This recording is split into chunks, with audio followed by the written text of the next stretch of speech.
6 weeks ago, I stood beneath the dome of this Capitol and proclaimed the dawn of the golden age of America. From that moment on, it has been nothing but swift and unrelenting action to usher in the greatest and most successful era in the history of our country. We have accomplished more in 43 days than most administrations accomplished in 4 years or 8 years, and we are just getting started.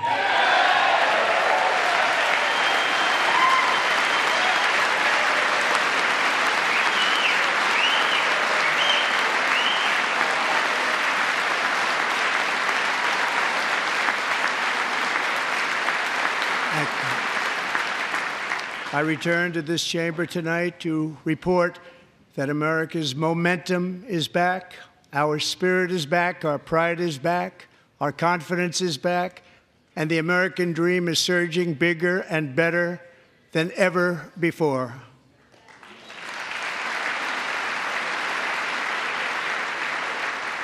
The American dream is unstoppable, and our country is on the verge of a comeback, the likes of which the world has never witnessed and perhaps will never witness again. There's never been anything like it. The presidential election of November 5th was a mandate like has not been seen in many decades. We won all 7 swing states, giving us an electoral college victory of 312 votes.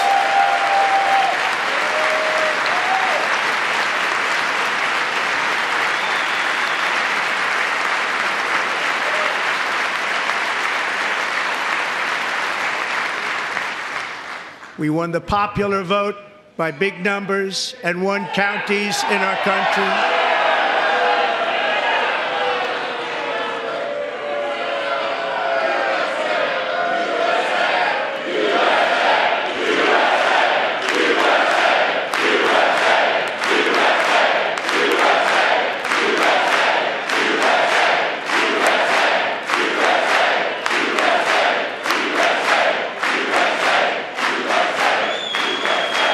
And won counties in our country, 2,700 to 525, on a map that reads almost completely red for Republican.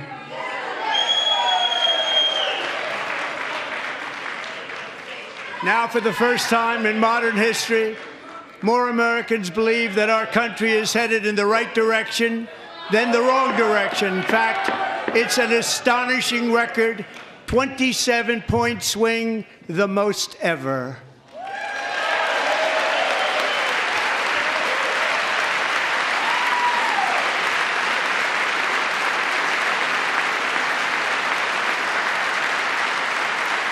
Likewise, small business optimism saw its single largest one-month gain ever recorded, a 41-point jump.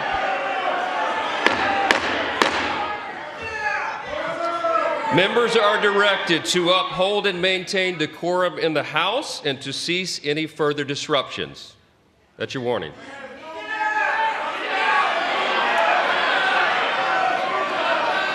Members are engaging in willful and continuing breach of decorum, and the chair is prepared to direct the Sergeant-at-Arms to restore order to the joint session.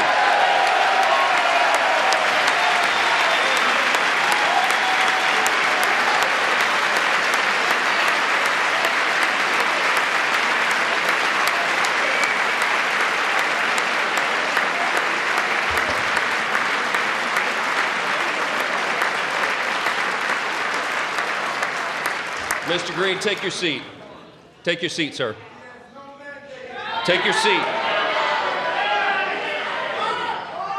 Finding that members continue to engage in willful and concerted disruption of proper decorum, the chair now directs the Sergeant-at-Arms to restore order. Remove this gentleman from the chamber.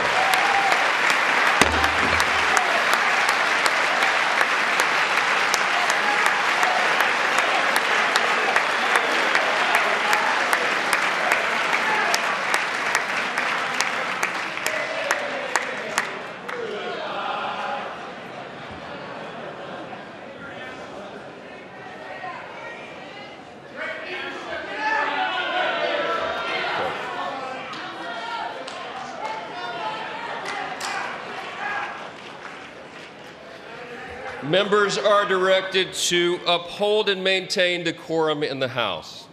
Mr. President, you continue. Thank you. Over the past 6 weeks, I have signed nearly 100 executive orders and taken more than 400 executive actions, a record, to restore common sense, safety, optimism, and wealth all across our wonderful land. The people elected me to do the job, and I'm doing it.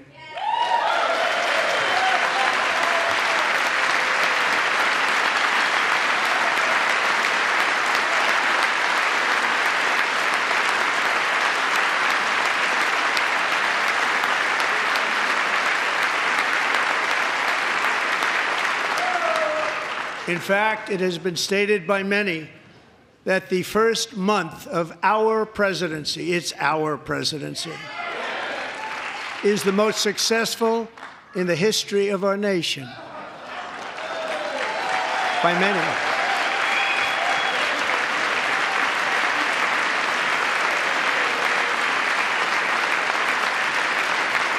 And what makes it even more impressive is that, do you know who number 2 is?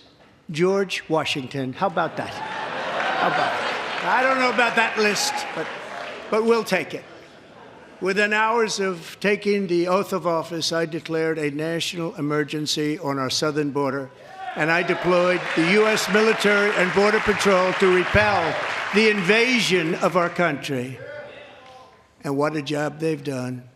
As a result, illegal border crossings last month were by far the lowest ever recorded, ever.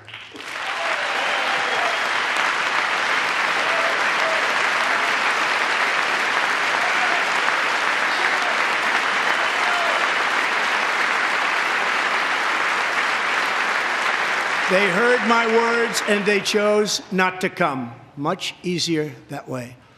In comparison, under Joe Biden, the worst president in American history, there were hundreds of thousands of illegal crossings a month, and virtually all of them, including murderers, drug dealers, gang members, and people from mental institutions and insane asylums, were released into our country. Who would want to do that?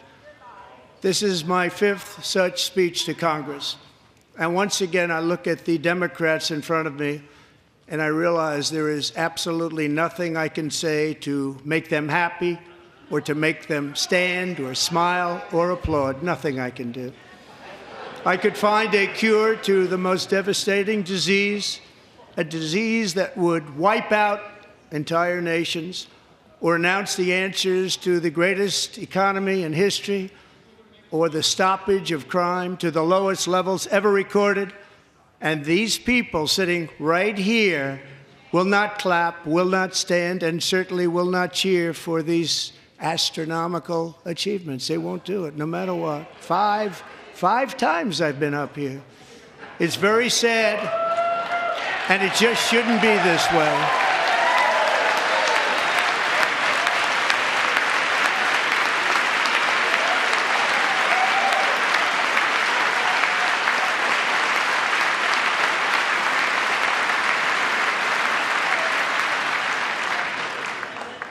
So Democrats sitting before me, for just this one night, why not join us in celebrating so many incredible wins for America?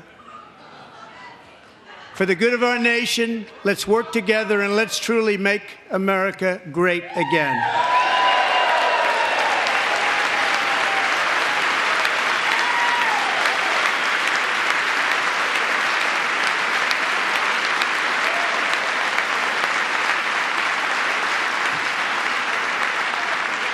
Every day, my administration is fighting to deliver the change America needs to bring a future that America deserves, and we're doing it. This is a time for big dreams and bold action. Upon taking office, I imposed an immediate freeze on all federal hiring, a freeze on all new federal regulations, and a freeze on all foreign aid.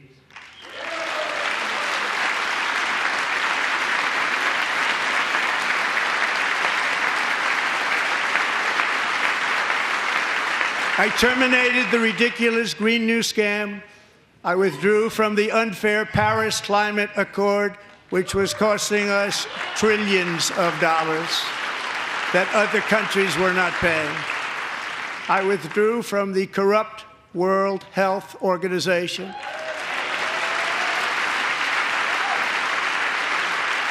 And I also withdrew from the anti-American UN Human Rights Council.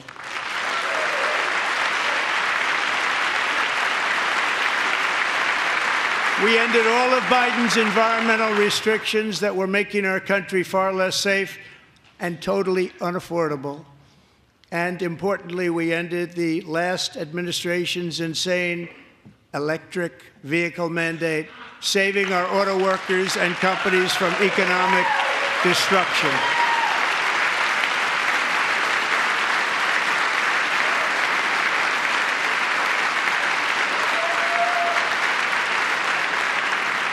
To unshackle our economy, I have directed that for every one new regulation, 10 old regulations must be eliminated, just like I did in my very successful first term.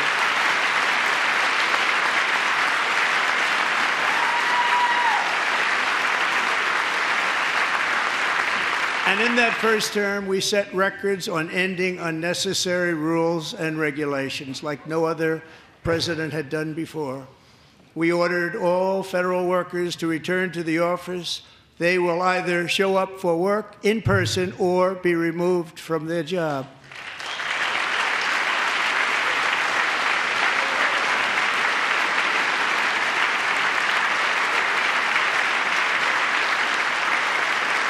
And we've ended weaponized government where, as an example, a sitting president is allowed to viciously prosecute his political opponent, like me.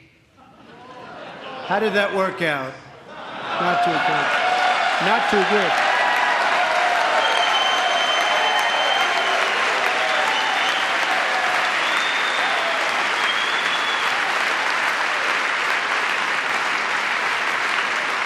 And I have stopped all government censorship and brought back free speech in America. It's back.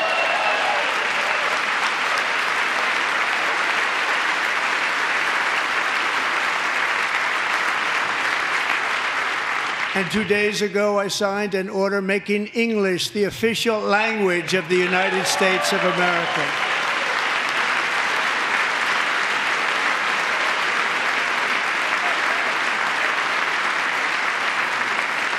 I renamed the Gulf of Mexico the Gulf of America.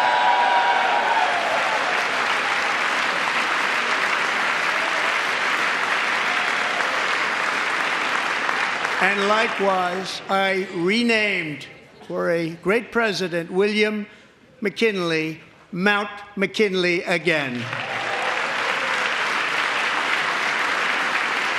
Beautiful Alaska. We love Alaska. We've ended the tyranny of so-called diversity, equity, and inclusion policies all across the entire federal government and indeed the private sector and our military. And our country will be woke no longer.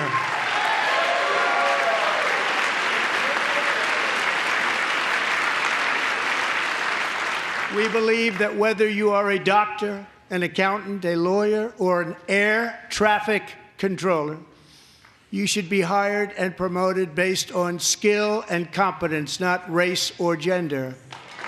Very important.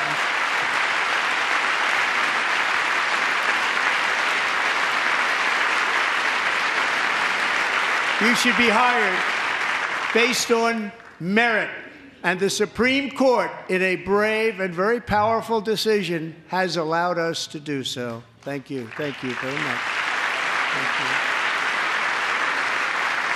you. We have removed the poison of critical race theory from our public schools, and I signed an order making it the official policy of the United States government that there are only two genders, male and female.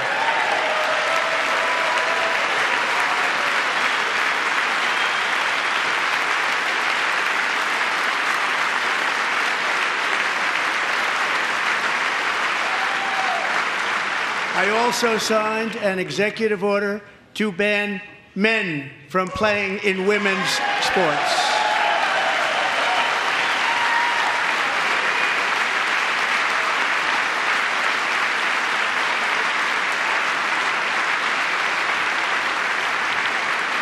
Three years ago, Peyton McNabb was an all-star high school athlete, one of the best, preparing for a future in college sports.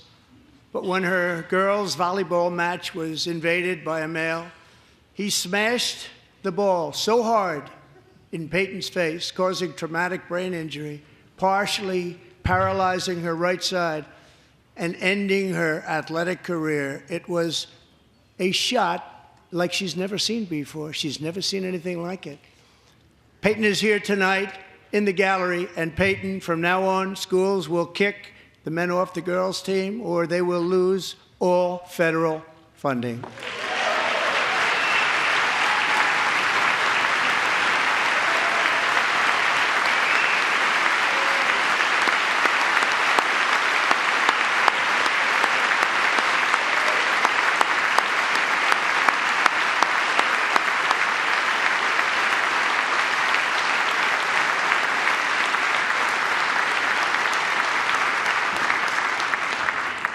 And if you really want to see numbers, just take a look at what happened in the women's boxing, weightlifting, track and field, swimming, or cycling, where a male recently finished a long-distance race 5 hours and 14 minutes ahead of a woman for a new record by 5 hours. Broke the record by 5 hours. It's demeaning for women, and it's very bad for our country. We're not going to put up with it any longer.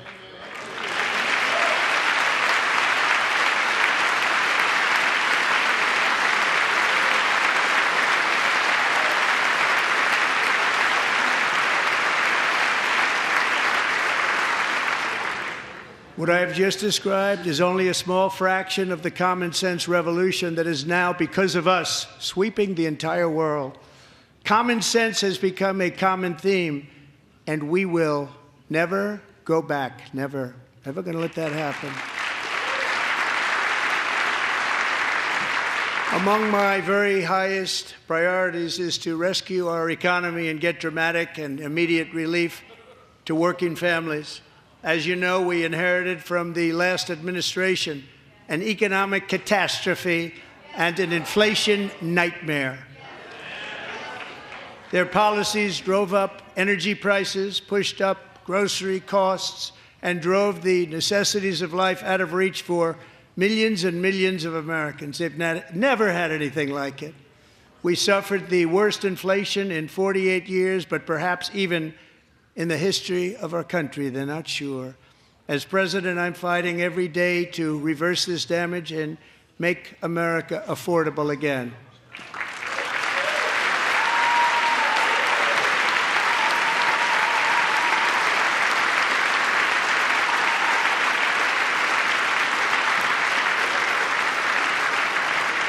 Joe Biden especially let the price of eggs get out of control. The egg price is out of control, and we're working hard to get it back down. Secretary, do a good job on that. You inherited a total mess from the previous administration. Do a good job.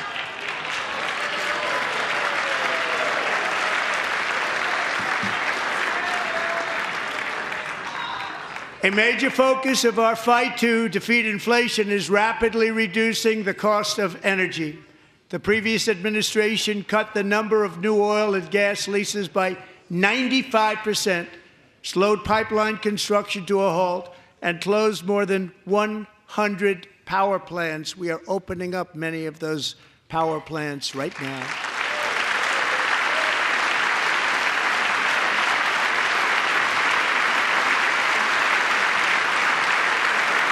And frankly, we have never seen anything like it. That's why on my first day in office, I declared a national energy emergency. As you've heard me say many times, we have more liquid gold under our feet than any nation on earth, and by far. And now I fully authorize the most talented team ever assembled to go and get it. It's called Drill, Baby, Drill.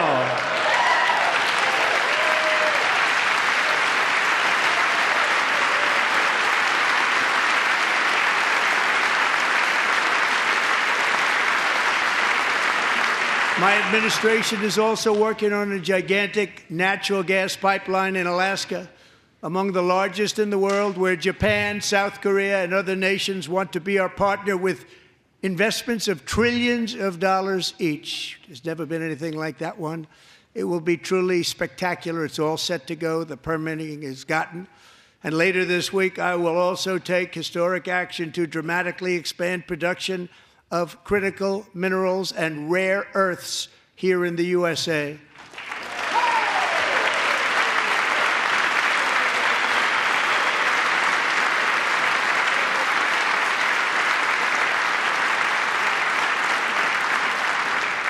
To further combat inflation, we will not only be reducing the cost of energy, but will be ending the flagrant waste of taxpayer dollars.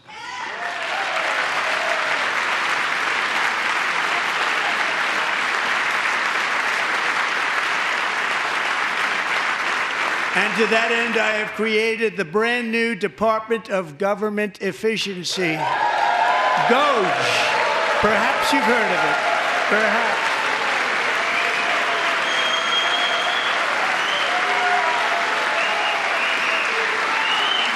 Which is headed by Elon Musk, who is in the gallery tonight.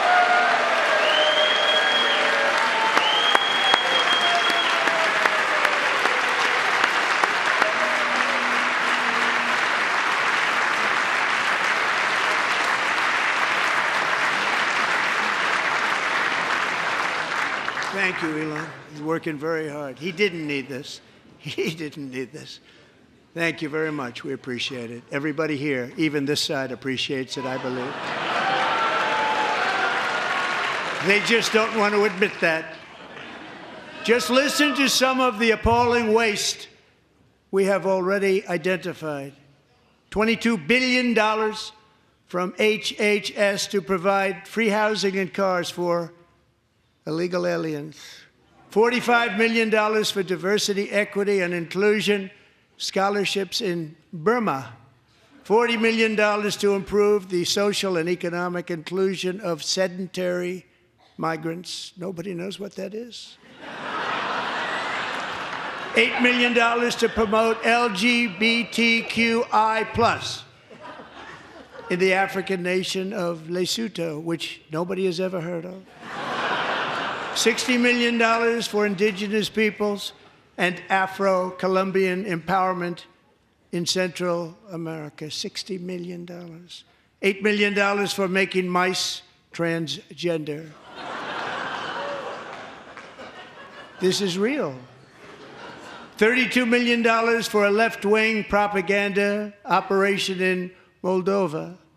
$10 million for male circumcision in Mozambique. $20 million for the Arab Sesame Street in the Middle East. It's a program. $20 million for a program. $1.9 billion to recently created Decarbonization of Homes Committee, headed up, and we know she's involved. Just at the last moment, the money was passed over by a woman named Stacey Abrams. Have you ever heard of her? A $3.5 million consulting contract for lavish fish monitoring. $1.5 million for voter confidence in Liberia.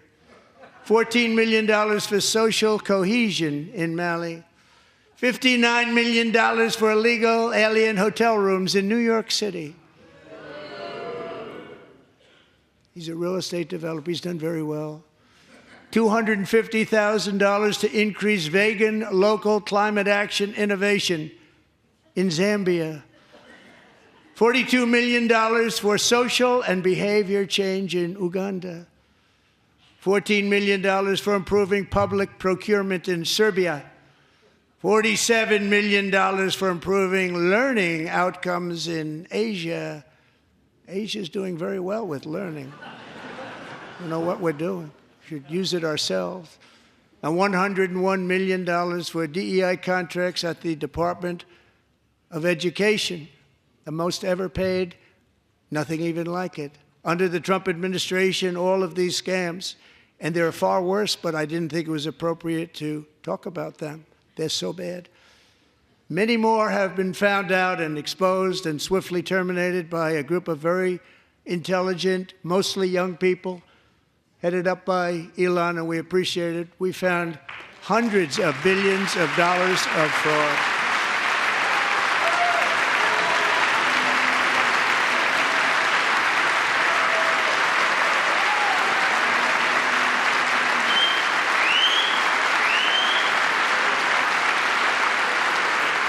And we've taken back the money and reduced our debt to fight inflation and other things.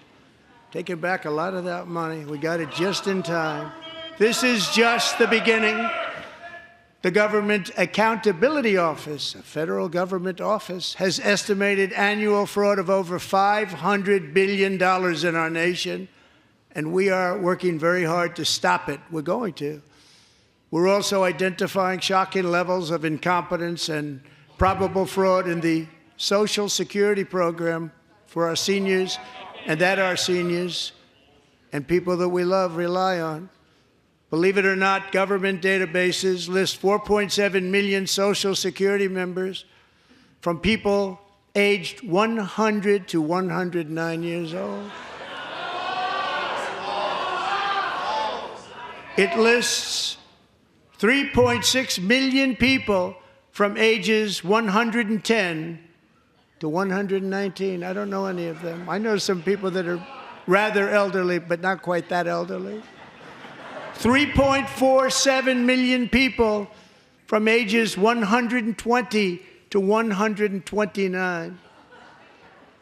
3.9 million people from ages 130 to 139. 3.5 million people from ages 140 to 149.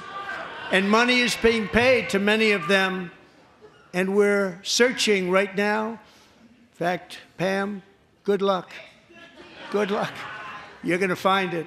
But a lot of money is paid out to people because it just keeps getting paid, and nobody does, and it really hurts Social Security and hurts our country. 1.3 million people from ages 150 to 159, and over 130,000 people, according to the Social Security databases, are age over 160 years old. We have a healthier country than I thought, Bobby.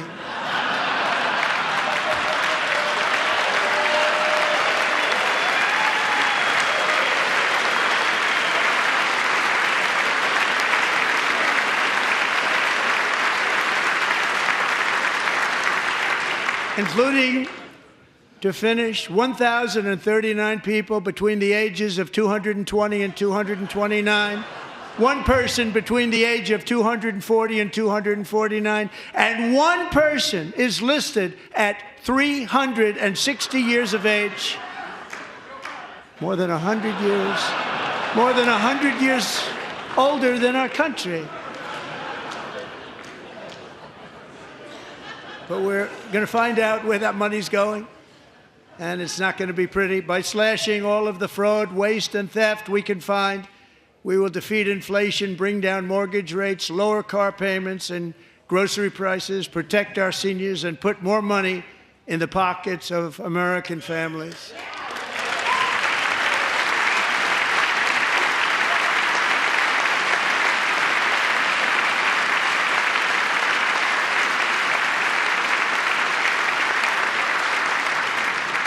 And today, interest rates took a beautiful drop, big, beautiful drop. It's about time. And in the near future, I want to do what has not been done in 24 years, balance the federal budget. We're going to balance it.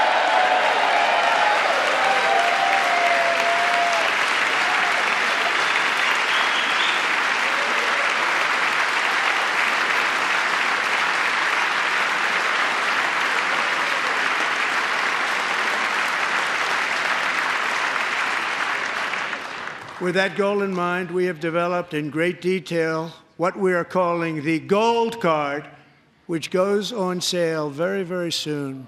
For $5 million, we will allow the most successful job-creating people from all over the world to buy a path to U.S. citizenship. It's like the green card, but better and more sophisticated.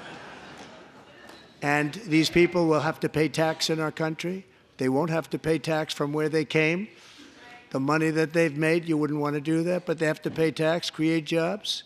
They'll also be taking people out of colleges and paying for them so that we can keep them in our country instead of having them being forced out. Number one, at the top school, as an example, being forced out and not being allowed to stay and create tremendous numbers of jobs and great success for a company out there. So while we take out the criminals, killers, traffickers, and child predators who are allowed to enter our country under the open border policy of these people, the Democrats, the Biden administration, the open border insane policies that you've allowed to destroy our country, we will now bring in brilliant, hardworking, job-creating people. They're going to pay a lot of money, and we're going to reduce our debt with that money.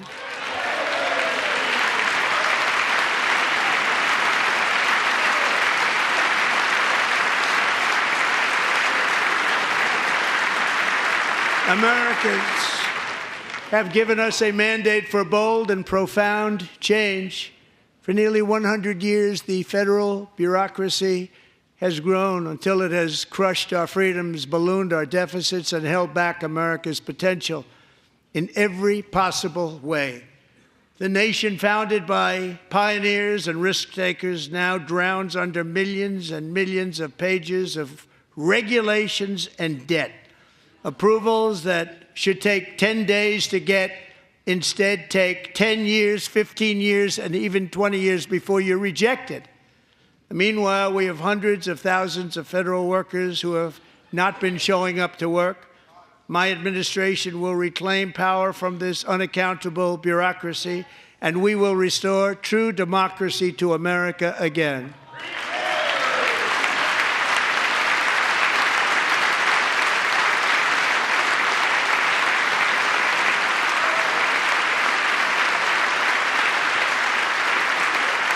And any federal bureaucrat who resists this change will be removed from office immediately. Because we are draining the swamp. It's very simple. And the days of rule by unelected bureaucrats are over.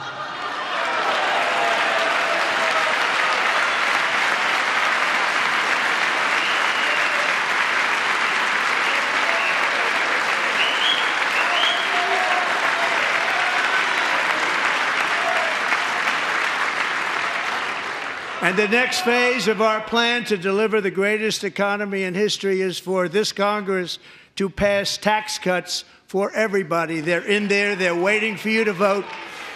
And I'm sure that the people on my right, I don't mean the Republican right, but my right here, I'm sure you're going to vote for those tax cuts, because otherwise I don't believe the people will ever vote you into office. So I'm doing you a big favor by telling you that.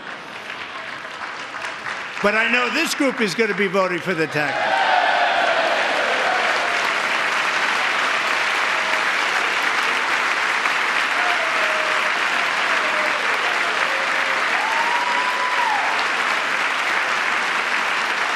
Thank you. It's a very, very big part of our plan. We had tremendous success in our first term with it. A very big part of our plan. We're seeking permanent income tax cuts all across the board.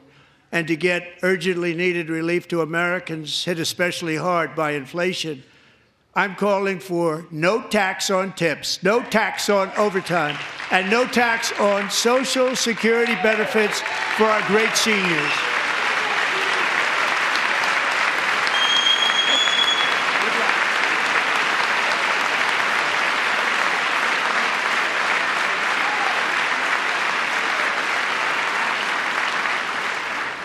And I also want to make interest payments on car loans tax deductible, but only if the car is made in America.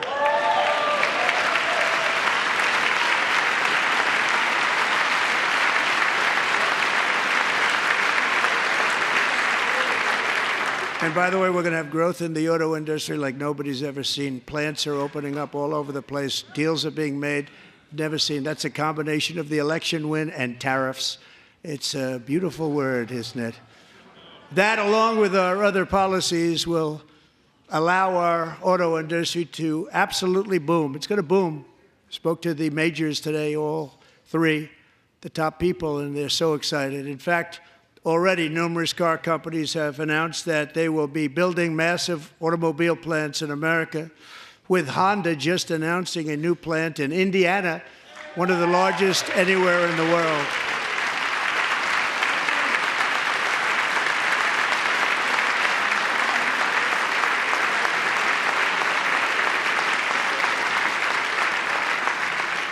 And this has taken place since our great victory on November 5th, a date which will hopefully go down as one of the most important in the history of our country.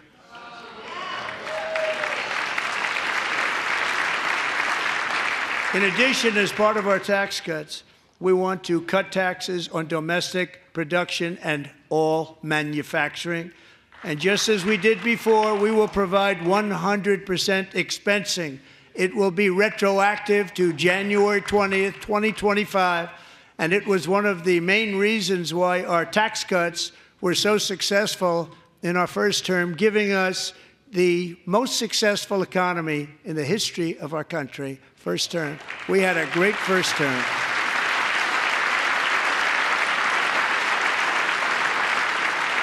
If you don't make your product in America, however, under the Trump administration, you will pay a tariff, and in some cases, a rather large one.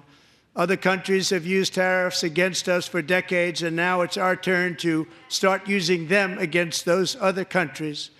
On average, the European Union, China, Brazil, India, Mexico, and Canada, have you heard of them? And countless other nations charge us tremendously higher tariffs than we charge them. It's very unfair. India charges us auto tariffs higher than 100%. China's average tariff on our products is twice what we charge them. And South Korea's average tariff is 4 times higher. Think of that, 4 times higher. And we give so much help militarily and in so many other ways to South Korea, but that's what happens. This is happening by friend and foe. This system is not fair to the United States and never was, and so on April 2nd, I wanted to make it April 1st, but I didn't want to be accused of April Fool's Day. That's not, just one day cost us a lot of money. But we're going to do it in April. I'm a very superstitious person. April 2nd, reciprocal tariffs kick in. And whatever they tariff us, other countries, we will tariff them. That's reciprocal, back and forth. Whatever they tax us, we will tax them. If they do non-monetary tariffs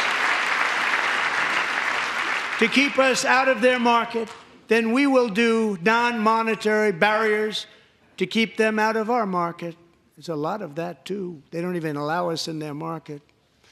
We will take in trillions and trillions of dollars and create jobs like we have never seen before. I did it with China, and I did it with others, and the Biden administration couldn't do anything about it because there was so much money they couldn't do anything about it. We have been ripped off for decades by nearly every country on earth, and we will not let that happen any longer.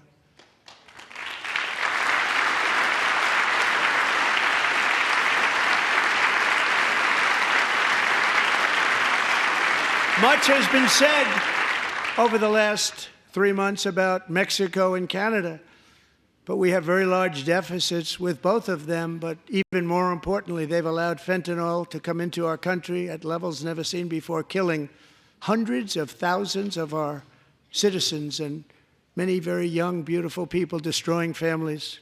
Nobody's ever seen anything like it. They are, in effect, receiving subsidies of hundreds of billions of dollars. We pay subsidies to Canada and to Mexico of hundreds of billions of dollars, and the United States will not be doing that any longer. We're not going to do it any longer.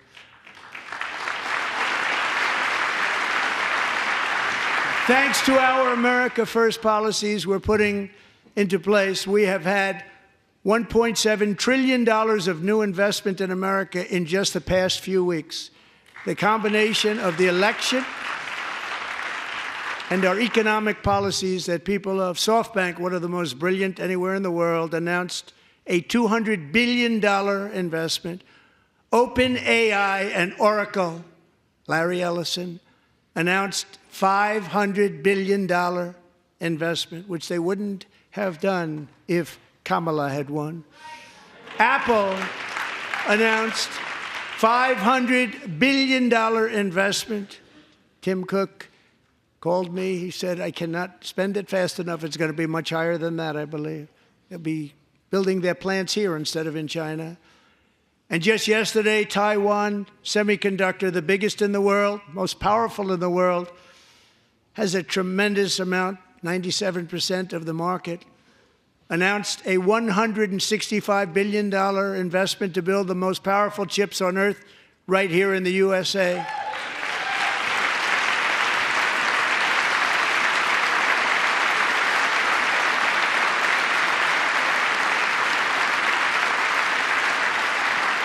And we're not giving them any money. Your CHIPS Act is a horrible, horrible thing. We give hundreds of billions of dollars, and it doesn't mean a thing. They take our money and they don't spend it.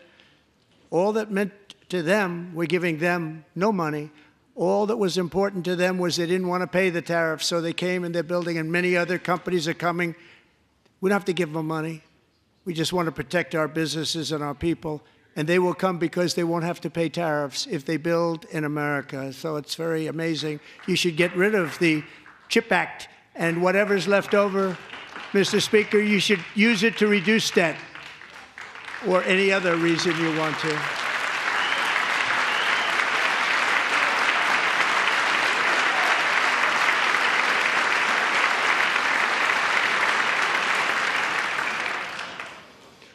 Our new trade policy will also be great for the American farmer. I love the farmer.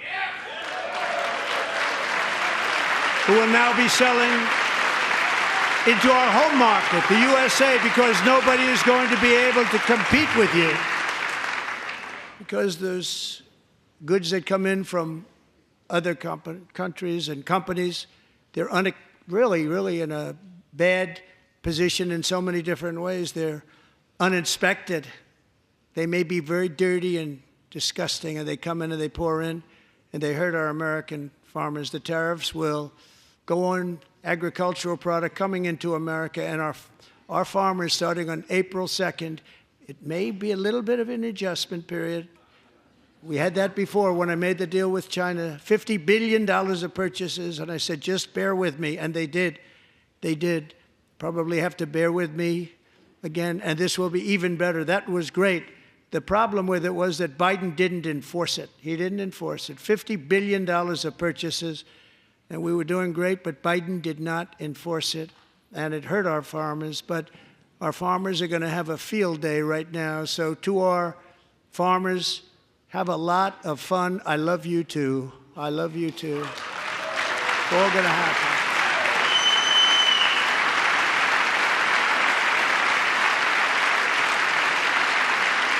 And I have also imposed a 25% tariff on foreign aluminum, copper, lumber, and steel, because if we don't have, as an example, steel and lots of other things, we don't have a military, and frankly, we just won't have a country very long. Here today is a proud American steelworker, fantastic person from Decatur, Alabama, Jeff Denard. Has been working at the same steel plant for 27 years in a job that has allowed him to serve as the captain of his local volunteer fire department, raise 7 children with his beautiful wife, Nicole, and over the years provide a loving home for more than 40 foster children. So great, Jeff.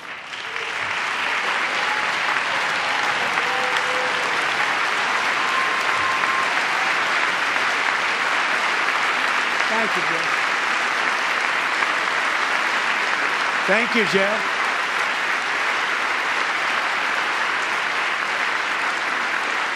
Stories like Jeff's remind us that tariffs are not just about protecting American jobs. They're about protecting the soul of our country. Tariffs are about making America rich again and making America great again, and it's happening, and it will happen rather quickly. There'll be a little disturbance, but we're okay with that. It won't be much. No, you're not. Oh. And look where Biden took us, very low, the lowest we've ever been. Jeff, I want to thank you very much. And I also want to recognize another person who has devoted herself to foster care community. She works so hard on it. A very loving person, our magnificent First Lady of the United States.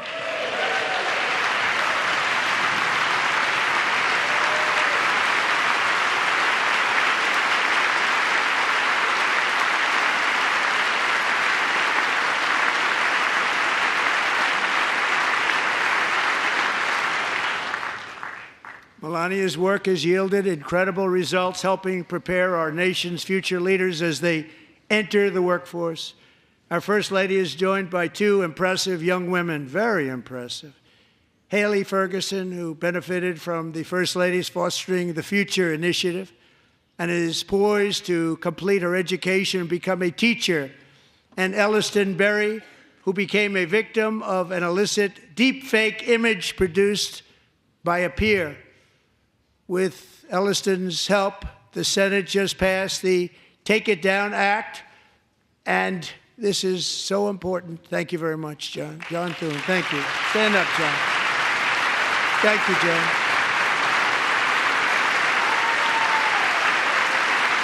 Thank you all very much.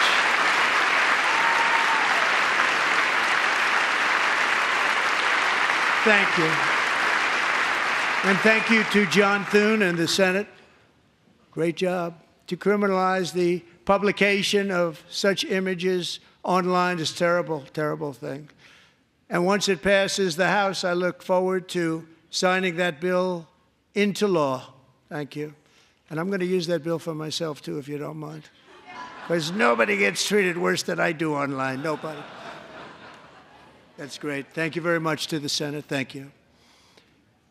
But if we truly care about protecting Americans' children, no step is more crucial than securing America's borders.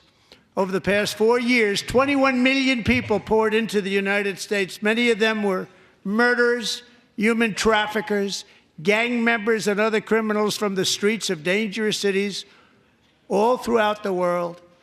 Because of Joe Biden's insane and very dangerous open border policies, they are now strongly embedded in our country, but we are getting them out and getting them out fast.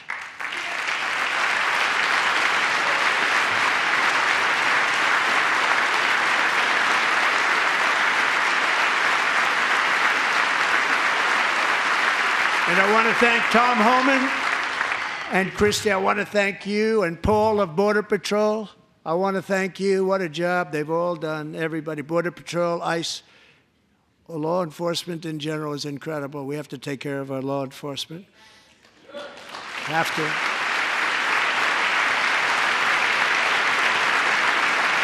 Last year,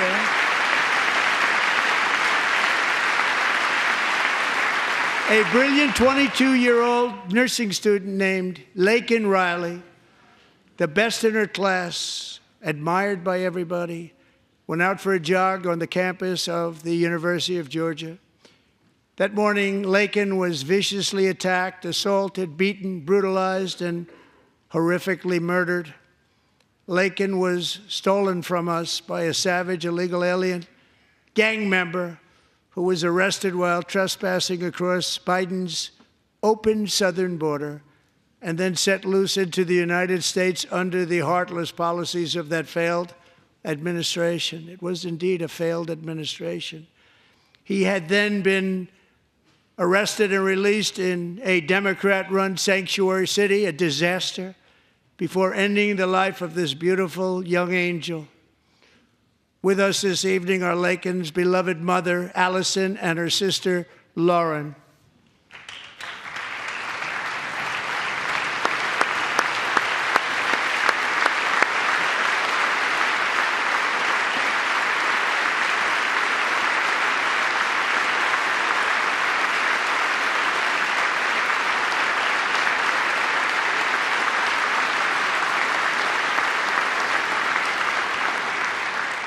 Last year, I told Laken's grieving parents that we would ensure their daughter would not have died in vain. That's why the very first bill I signed into law as your 47th president mandates the detention of all dangerous criminal aliens who threaten public safety. It's a very strong, powerful act.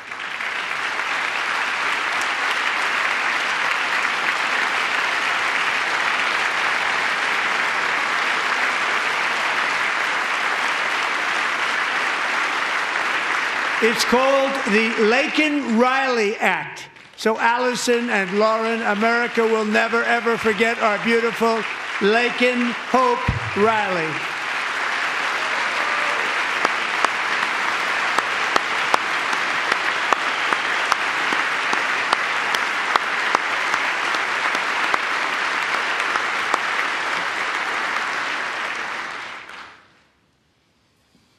Thank you very much. Since taking office, my administration has launched the most sweeping border and immigration crackdown in American history, and we quickly achieved the lowest numbers of illegal border crossers ever recorded. Thank you.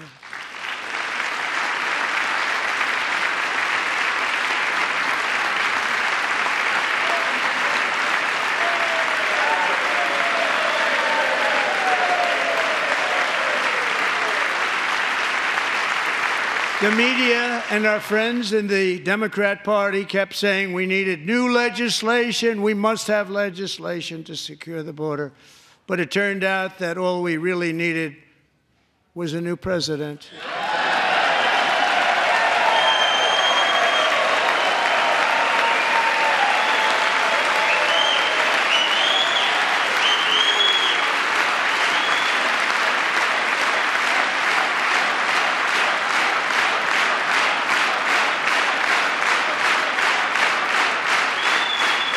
Thank you.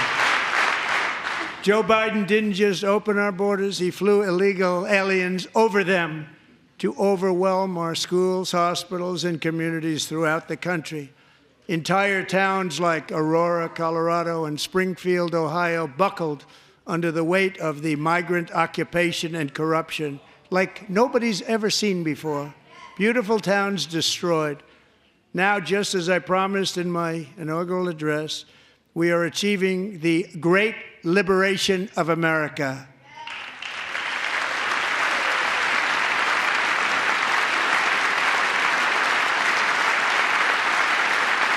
But there still is much work to be done. Here tonight is a woman I have gotten to know, Alexis Nungari from Houston. Wonderful woman. Last June, Alexis's 12-year-old daughter, her precious Jocelyn, walked to a nearby convenience store. She was kidnapped, tied up, assaulted for 2 hours under a bridge, and horrifically murdered. Arrested and charged with this heinous crime are 2 illegal alien monsters from Venezuela, released into America by the last administration through their ridiculous open border. The death of this beautiful 12-year-old girl and the agony of her mother and family touched our entire nation greatly. Alexis, I promised that we would always remember your daughter, your magnificent daughter, and earlier tonight I signed an order keeping my word to you. One thing I have learned about Jocelyn is that she loved animals so much. She loved nature. Across Galveston Bay, from where Jocelyn lived in Houston, you will find a magnificent national wildlife refuge, a pristine, peaceful, 34,000-acre sanctuary for all of God's creatures on the edge of the Gulf of America. Alexis, moments ago, I formally renamed that refuge in loving memory of your beautiful daughter, Jocelyn. So, Mr. Vice President, if you would, may I have the order?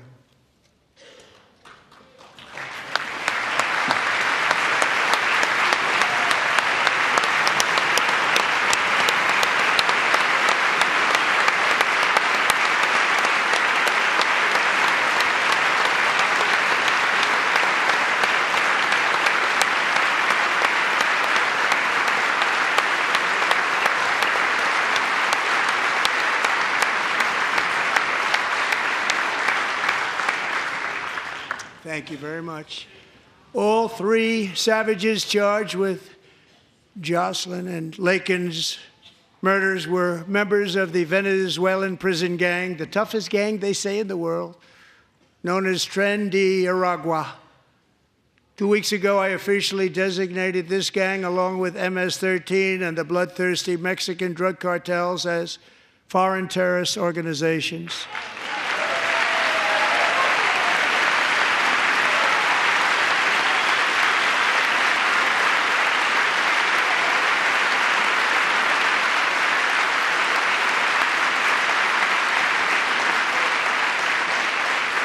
They are now officially in the same category as ISIS, and that's not good for them.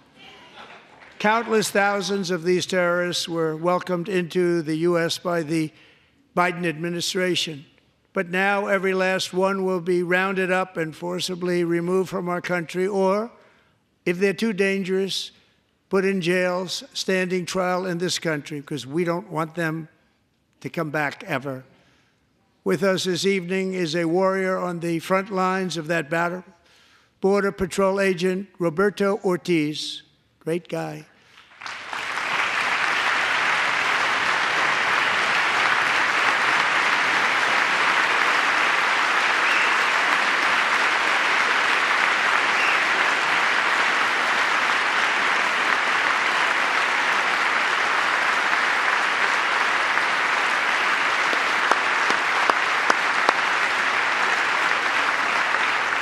In January, Roberto and another agent were patrolling by the Rio Grande near an area known as Cartel Island. Doesn't sound too nice to me. When heavily armed gunmen started shooting at them, Roberto saw that his partner was totally exposed, at great danger, and he leapt into action, returning fire and providing crucial seconds for his fellow agent to seek safety, just barely. I have some of the prints of that event, and it was not good. Agent Ortiz, we salute you for your great courage and for your line of fire that you took and for the bravery that you showed. We honor you, and we will always honor you. Thank you, Roberto, very much.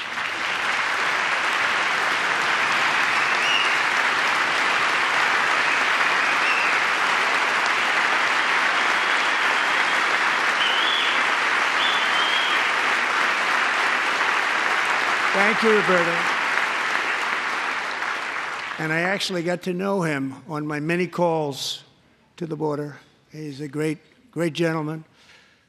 The territory to the immediate south of our border is now dominated entirely by criminal cartels that murder, rape, torture, and exercise total control. They have total control over a whole nation, posing a grave threat to our national security. The cartels are waging war on America, and it's time for America to wage war on the cartels, which we are doing.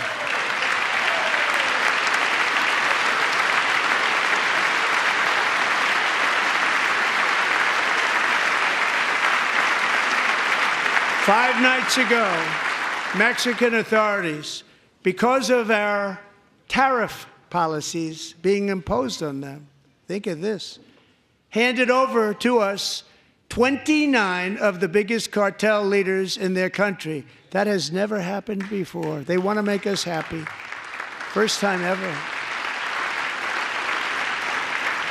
But we need Mexico and Canada to do much more than they've done, and they have to stop the fentanyl and drugs pouring into the USA. They're going to stop it. I have sent Congress a detailed funding request laying out exactly how we will eliminate these threats to protect our homeland and complete the largest deportation operation in American history, larger even than current record holder, President Dwight D. Eisenhower, a moderate man, but someone who believed very strongly in borders. Americans expect Congress to send me this funding without delay so I can sign it into law. So, Mr. Speaker, John Thune, both of you, I hope you're going to be able to do that, Mr. Speaker. Thank you. Mr. Leader, thank you. Thank you very much. And let's get it to me. I'll sign it so fast, you won't even believe it.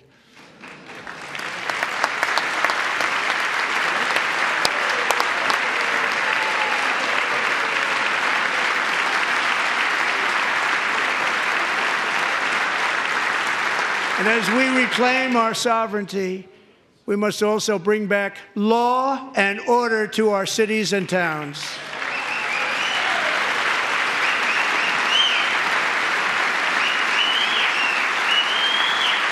In recent years, our justice system has been turned upside down by radical left lunatics.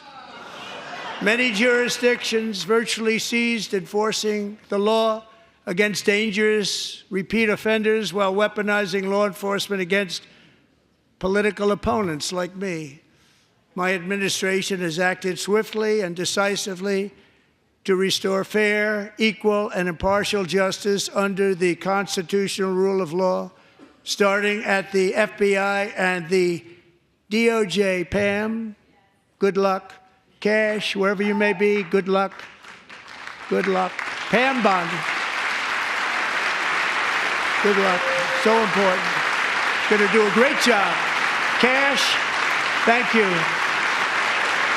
Thank you, Cash.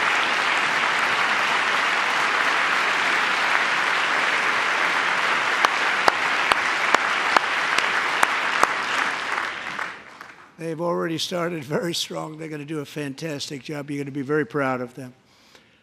We're also once again giving our police officers the support, protection, and respect they so dearly deserve. They have to get it. They have such a hard, dangerous job, but we're going to make it less dangerous. The problem is the bad guys don't respect the law, but they're starting to respect it, and they soon will respect it. This also includes our great fire departments throughout the country. Our firemen and women are unbelievable people, and we'll never forget them. And besides that, they voted for me in record numbers, so I have no choice.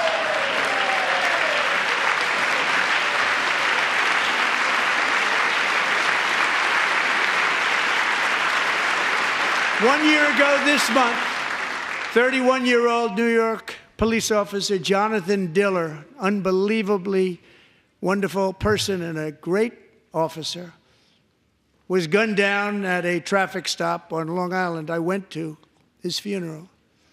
The vicious criminal charged with his murder had 21 prior arrests, and they were rough arrests, too. He was a real bad one.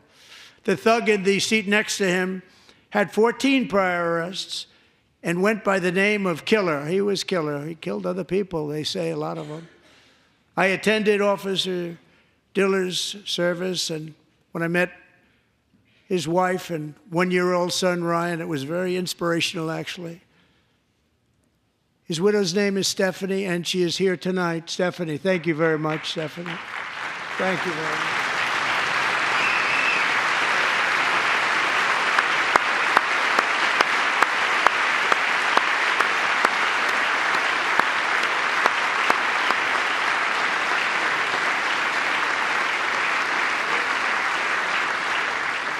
Stephanie, we're going to make sure that Ryan knows his dad was a true hero, New York's finest, and we're going to get these cold-blooded killers and repeat offenders off our streets, and we're going to do it fast. Got to stop it. They get out with 28 arrests. They push people into subway trains. They hit people over the head, back of the head with baseball bats. We got to get them out of here. I've already signed an executive order requiring a mandatory death penalty for anyone who murders a police officer, and tonight I'm asking Congress to pass that policy into permanent law.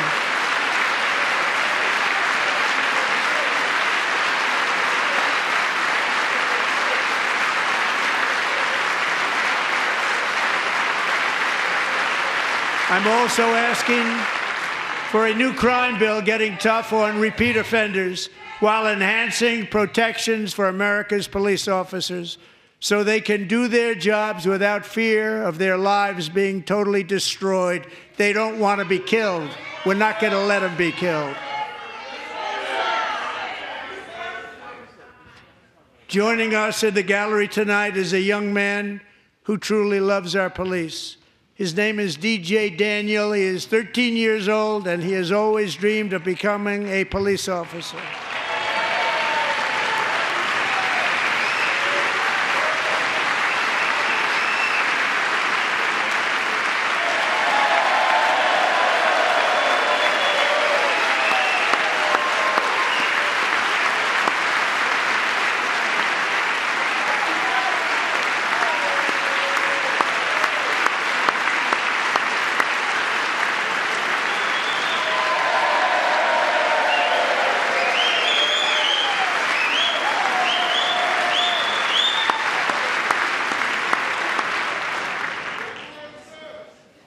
But in 2018, DJ was diagnosed with brain cancer. The doctors gave him 5 months at most to live. That was more than 6 years ago.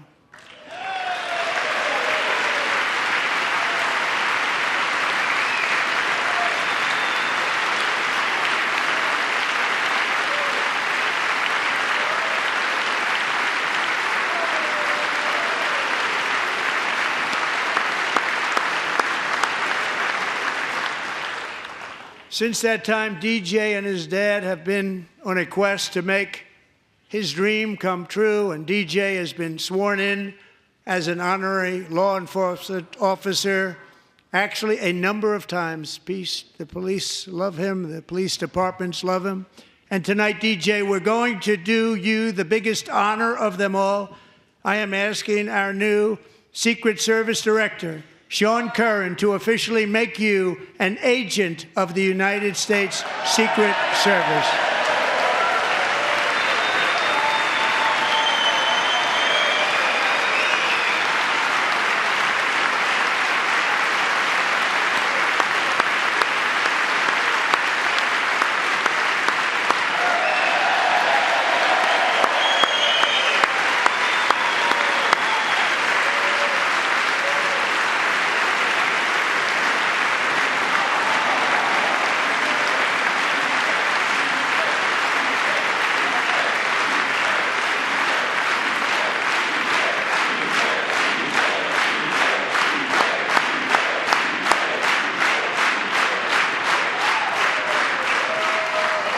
Thank you, DJ.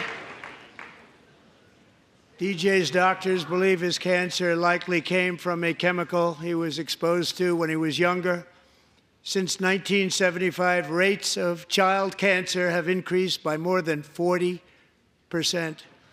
Reversing this trend is one of the top priorities for our new presidential commission to make America healthy again, chaired by our new Secretary of Health and Human Services, Robert F. Kennedy, Jr.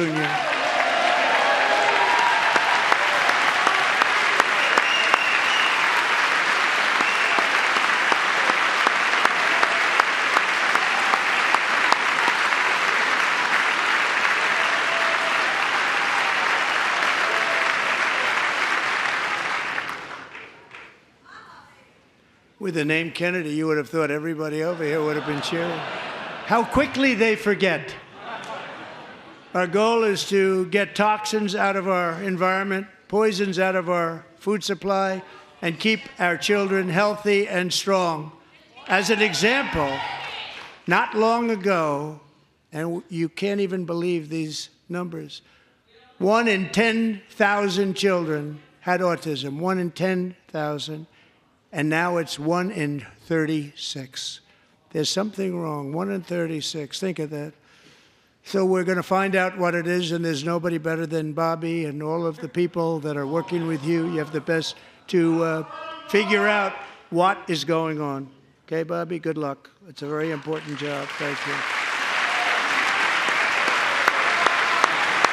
Good job.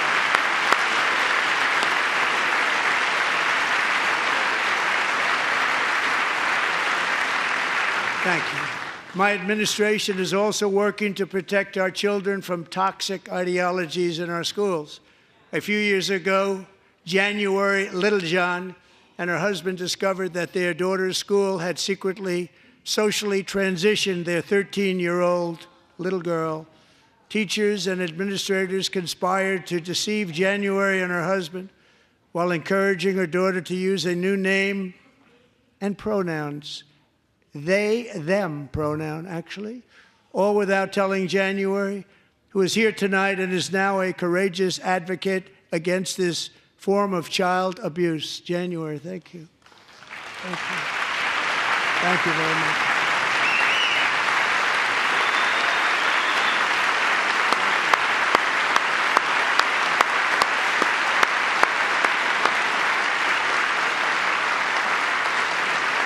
Thank you.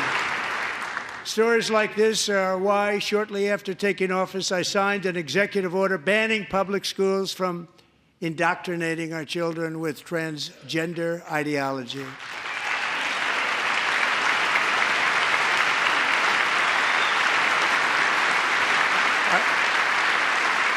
I also signed an order to cut off all taxpayer funding to any institution that engages in the sexual mutilation of our youth.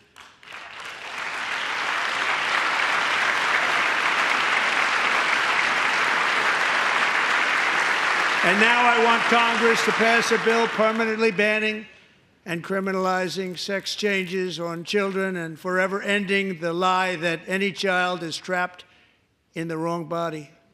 This is a big lie.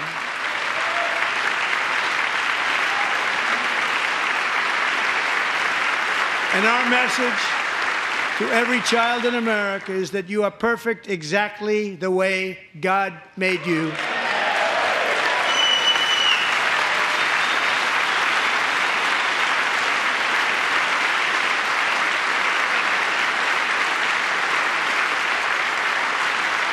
Because we're getting wokeness out of our schools and out of our military, and it's already out, and it's out of our society. We don't want it.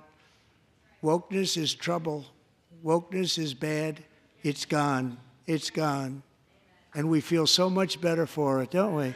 Don't we feel better? Our service members won't be activists and ideologues. They will be fighters and warriors. They will fight for our country. And Pete, congratulations. Secretary of Defense, congratulations.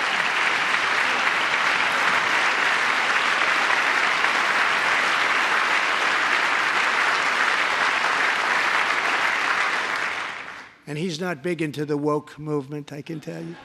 I know him well. I am pleased to report that in January, the U.S. Army had its single best recruiting month in 15 years, and that all armed services are having among the best recruiting results ever in the history of our services. What a difference.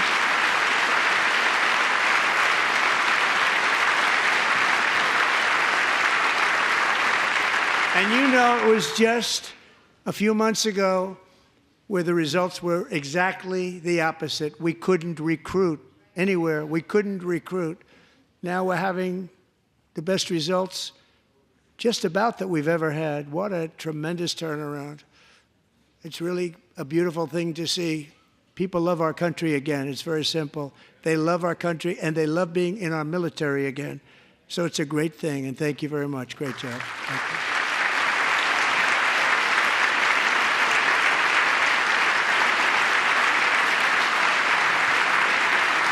We're joined tonight by a young man, Jason Hartley, who knows the weight of that call of duty.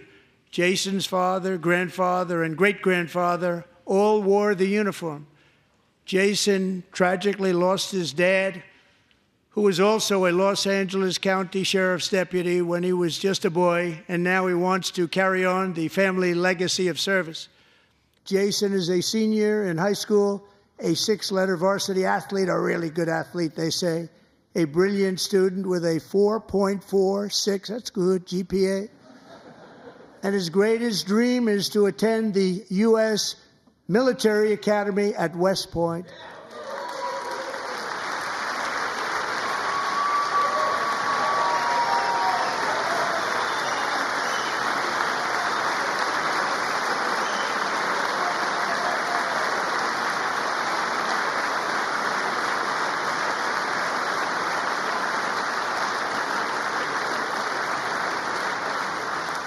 And Jason, that's a very big deal getting in. That's a hard one to get into. But I'm pleased to inform you that your application has been accepted.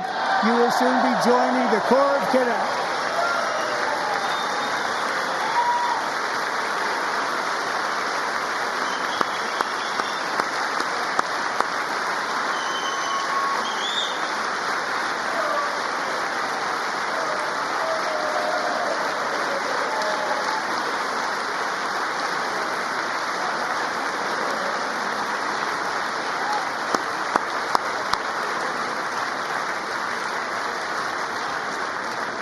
Thank you.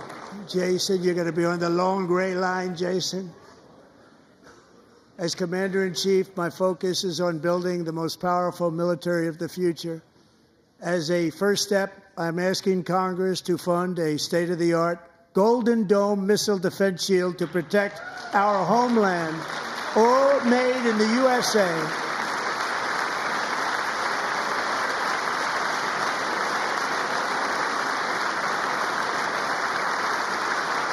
And Ronald Reagan wanted to do it long ago, but the technology just wasn't there, not even close. But now we have the technology. It's incredible, actually. And other places, they have it. Israel has it. Other places have it. And the United States should have it too, right, Tim, right? They should have it too. So I want to thank you. But it's a very, very important. This is a very dangerous world. We should have it. We want to be protected, and we're going to protect our citizens like never before. To boost our defense industrial base, we are also going to resurrect the American shipbuilding industry, including commercial shipbuilding and military shipbuilding.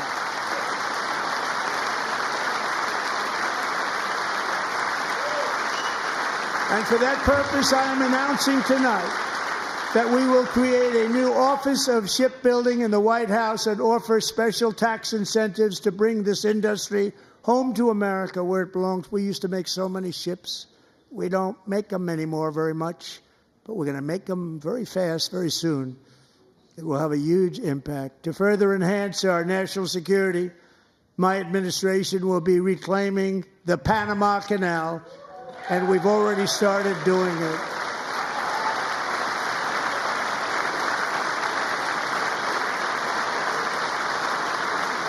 Just today, a large American company announced they are buying both ports around the Panama Canal and lots of other things having to do with the Panama Canal and a couple of other canals. The Panama Canal was built by Americans for Americans, not for others, but others could use it. But it was built at tremendous cost of American blood and treasure. 38,000 workers died building the Panama Canal. They died of malaria. They died of snake bites and mosquitoes. Not a nice place to work. They paid them very highly to go there, knowing there was a 25% chance that they would die.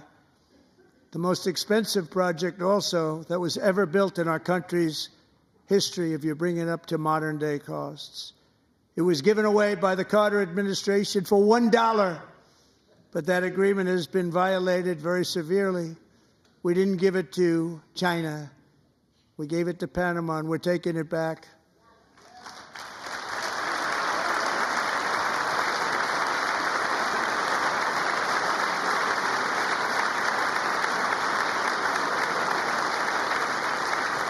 And we have Marco Rubio in charge. Good luck, Marco. Now, we know who to blame if anything goes wrong. Marco's been amazing, and he's going to do a great job. Think of it. He got 100 votes. You know, he was approved with actually 99, but the 100th was this gentleman, and I feel very certain. So let's assume he got 100 votes. And I'm either very, very happy about that or I'm very concerned about it. But he's already proven. I mean, he's a great gentleman. He's respected by everybody, and we appreciate you voting for Marco.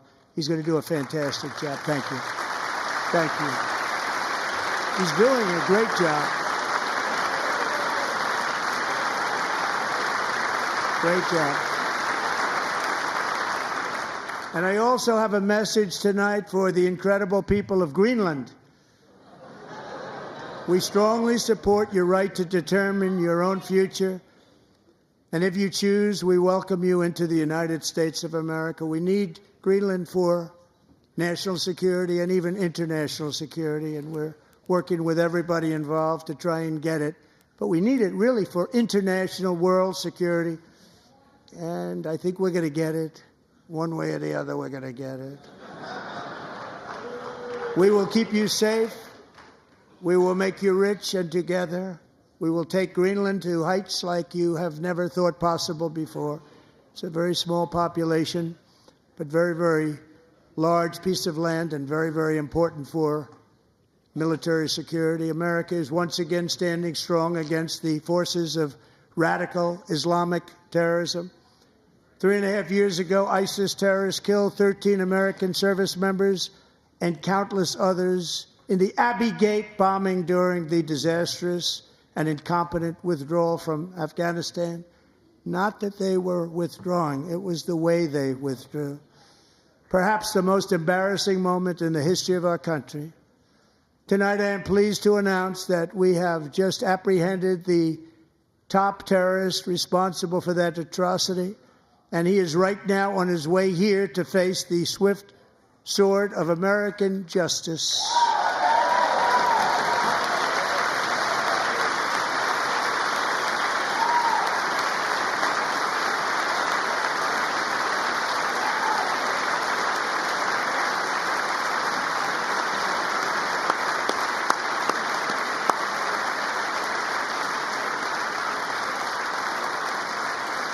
And I want to thank especially the government of Pakistan for helping arrest this monster.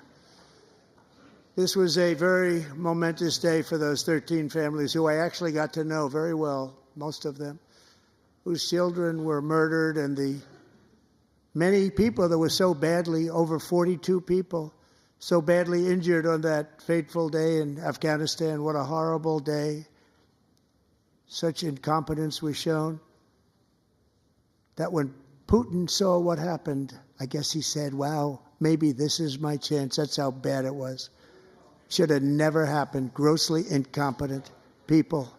I spoke to many of the parents and loved ones, and they're all in our hearts tonight. Just spoke to them on the phone. We had a big call. Every one of them called, and everybody was on the line, and they did nothing but cry with happiness. They were very happy, as happy as you can be under those circumstances. Their child, brother, sister, son, daughter was killed for no reason whatsoever. In the Middle East, we're bringing back our hostages from Gaza. In my first term, we achieved one of the most groundbreaking peace agreements in generations, the Abraham Accords.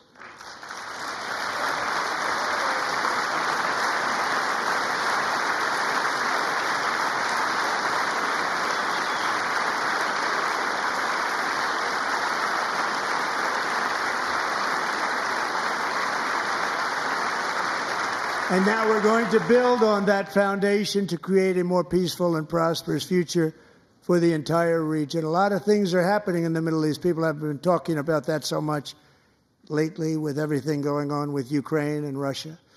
But a lot of things are happening in the Middle East. It's a rough neighborhood, actually. I'm also working tirelessly to end the savage conflict in Ukraine. Millions of Ukrainians and Russians have been needlessly killed or wounded in this horrific and brutal conflict with no end in sight. The United States has sent hundreds of billions of dollars to support Ukraine's defense, with no security, with no anything.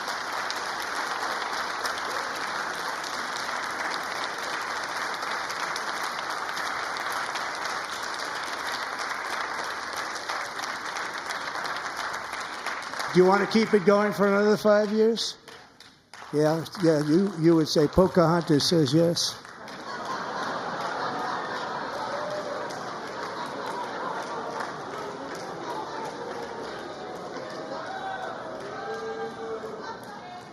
$2,000 people are being killed every single week.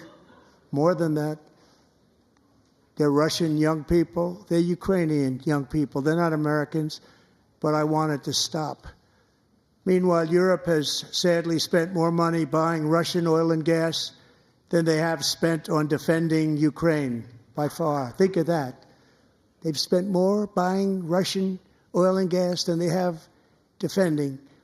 And we've spent perhaps $350 billion, like taking candy from a baby. That's what happened. And they've spent $100 billion. What a difference that is. And we have an ocean separating us, and they don't. But we're getting along very well with them, and lots of good things are happening. Biden has authorized more money in this fight than Europe has spent by billions and billions of dollars. It's hard to believe that they wouldn't have stopped it and said at some point, come on, let's equalize. You got to be equal to us. But that didn't happen. Earlier today, I received an important letter from President Zelensky of Ukraine. The letter reads, Ukraine is ready to come to the negotiating table as soon as possible to bring lasting peace closer. Nobody wants peace more than the Ukrainians, he said. My team and I stand ready to work under President Trump's strong leadership to get a peace that lasts. We do really value how much America has done to help Ukraine maintain its sovereignty and independence. Regarding the agreement on minerals and security, Ukraine is ready to sign it at any time that is convenient for you. I appreciate that he sent this letter, just got it a little while ago. Simultaneously, we've had serious discussions with Russia and have received strong signals that they are ready for peace. Wouldn't that be beautiful? Wouldn't that be beautiful?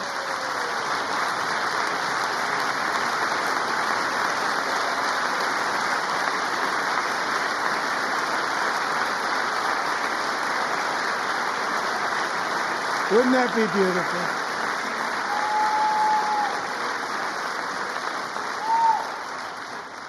It's time to stop this madness. It's time to halt the killing. It's time to end this senseless war. If you want to end wars, you have to talk to both sides.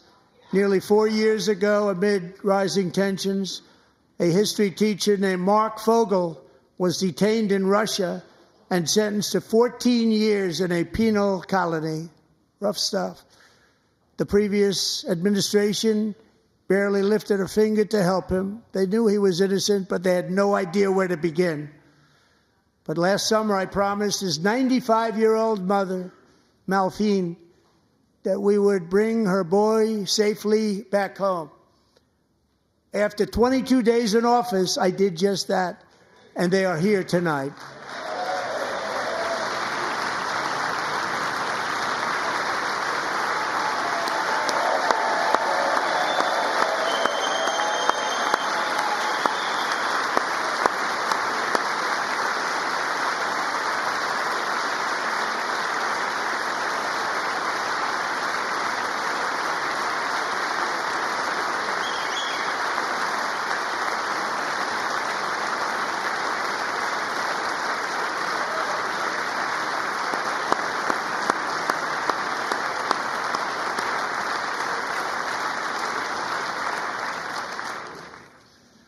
To Mark and his great mom, we are delighted to have you safe and sound and with us.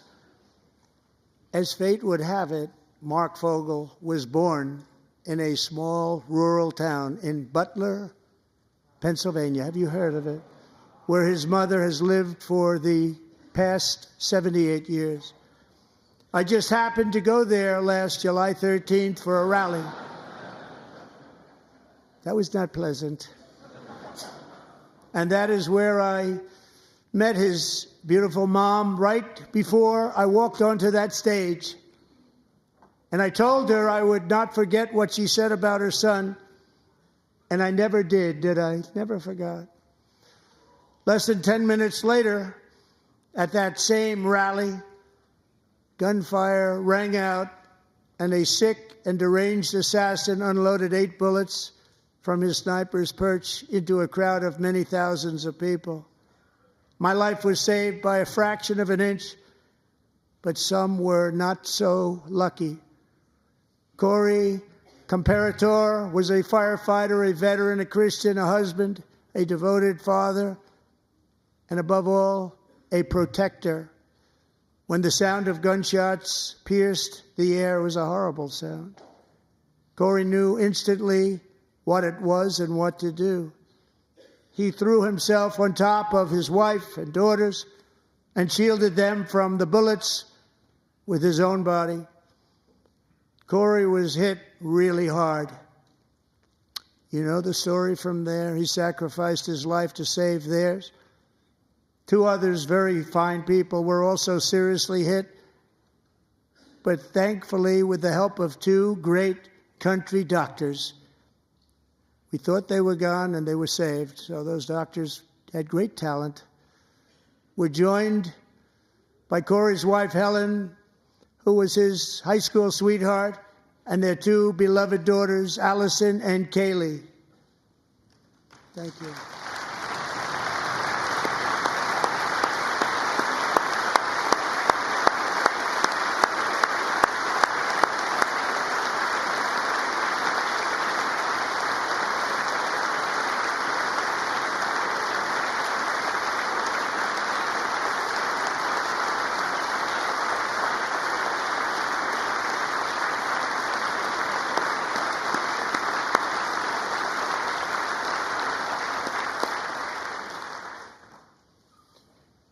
To Helen, Allison, and Kaylee, Corey is looking down on his three beautiful ladies right now, and he is cheering you on. He loves you. He is cheering you on. Corey was taken from us much too soon, but his destiny was to leave us all with a shining example of the selfless devotion of a true American patriot. It was love like Corey's that built our country, and it's love like Corey's that is going to make our country more majestic than ever before.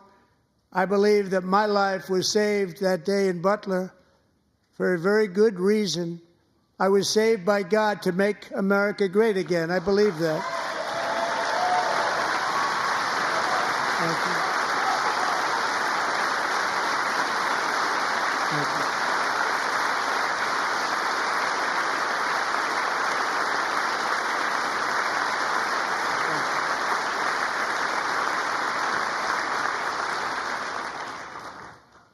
Thank you very much. From the patriots of Lexington and Concord to the heroes of Gettysburg and Normandy, from the warriors who crossed the Delaware to the trailblazers who climbed the Rockies, and from the legends who soared at Kitty Hawk to the astronauts who touched the moon, Americans have always been the people who defied all odds, transcended all dangers, made the most extraordinary sacrifices, and did whatever it took to defend our children, our country, and our freedom. And as we have seen in this chamber tonight, that same strength, faith, love, and spirit is still alive and thriving in the hearts of the American people. Despite the best efforts of those who would try to censor us, silence us, break us, destroy us, Americans are today a proud, free, sovereign, and independent nation that will always be free, and we will fight for it till death. We will never let anything happen to our beloved country, because we are a country of doers, dreamers, fighters, and survivors. Our ancestors crossed a vast ocean, strode into the unknown wilderness, and carved their fortunes from the rock and soil of a perilous and very dangerous frontier. They chased our destiny across a boundless continent. They built the railroads, laid the highways, and graced the world with American marvels like the Empire State Building, the mighty Hoover Dam, and the towering Golden Gate Bridge. They lit the world with electricity, broke free of the force of gravity, fired up the engines of American industry, vanquished the communists, fascists, and Marxists all over the world, and gave us countless modern wonders sculptured out of iron, glass, and steel.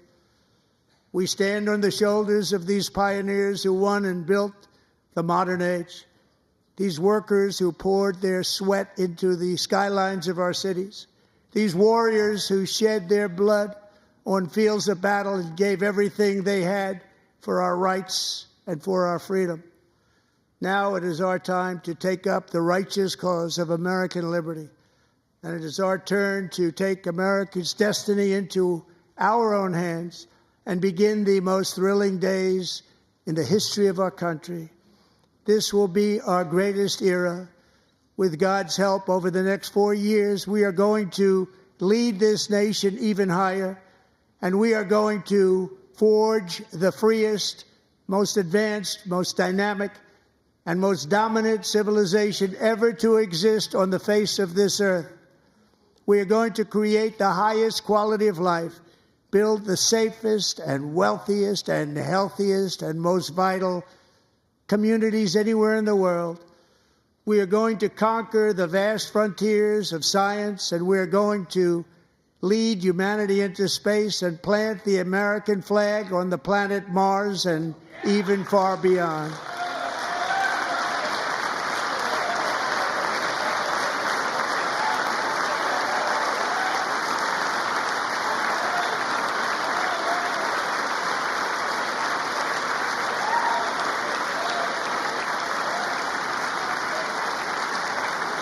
And through it all, we are going to rediscover the unstoppable power of the American spirit.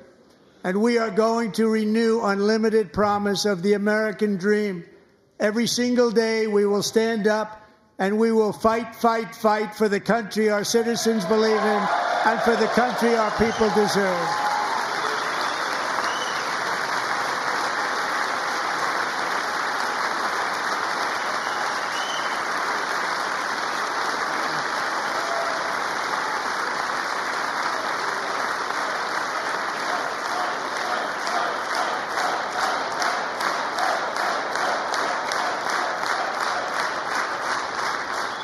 My fellow Americans, get ready for an incredible future, because the golden age of America has only just begun.